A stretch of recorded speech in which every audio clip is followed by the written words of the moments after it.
Guys, let's get the Joker in the red room then. If you're looking for peace and quiet, you may want to look elsewhere. Denver's School of Rock normally operates at one volume. But tonight, staff members here are singing a different tune. Down. Sad. You know, it's definitely been a different mood around here.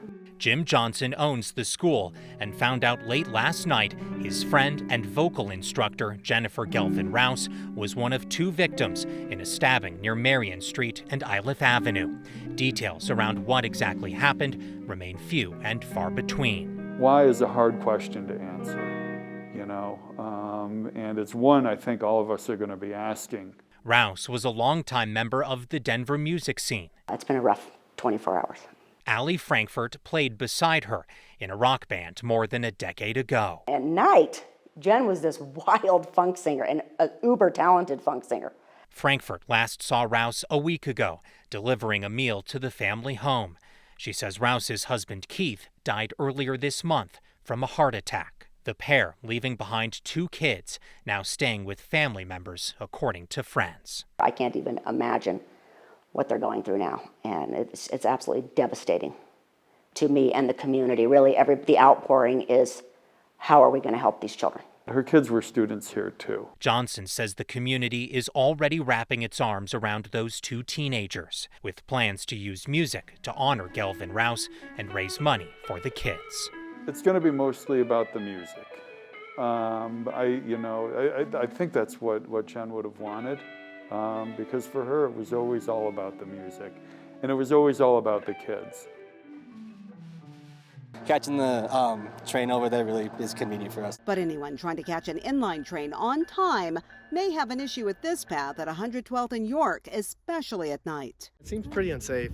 The problem solvers asked RTD about how the path can be made safer.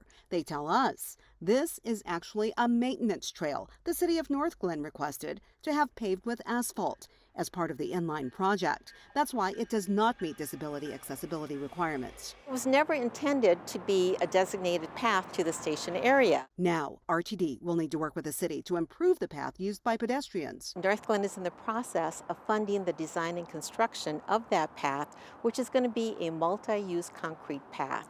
A big concern, how dark this area gets at night. Just by adding another street light. Some type of, warning sign. Lights will also be installed along the path from 112th Avenue into the service area. The RTD rail system operates light and commuter rail lines to more than 50 stations throughout the metro area.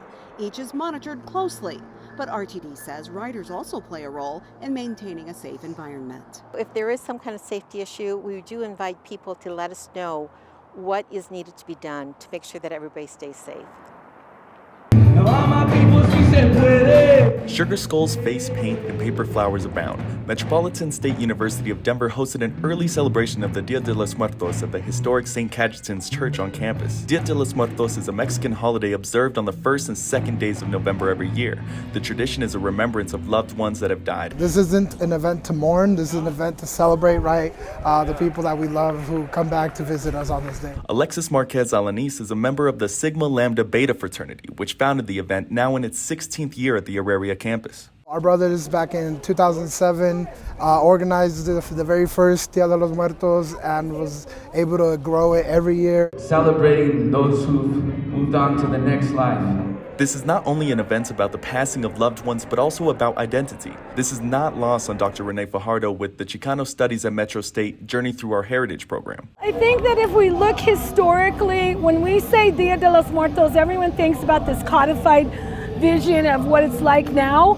And we have to really be aware that even in Mexico and all throughout the Southwest, our traditions were kept, community to community.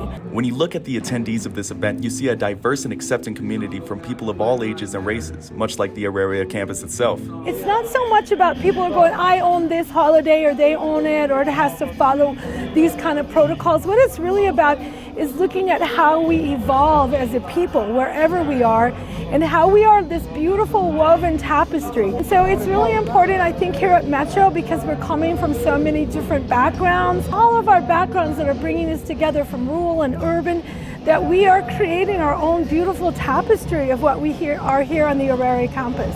For many, it is a chance to connect with a piece of another culture. For some, it is a reconnection to what may have been lost through a journey of assimilation and forging a new culture as second or third generation Latin Americans. Reaching out to your roots a little bit, especially like the Latinx community that we have here on campus, is huge. This was never really introduced to me growing up. I wasn't surrounded by this culture.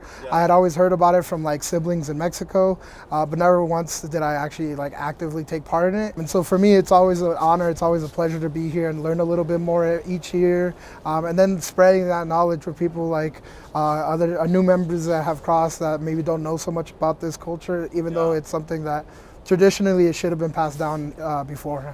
Reporting from Auraria campus, this is Cesareo Sifuentes, JMP News.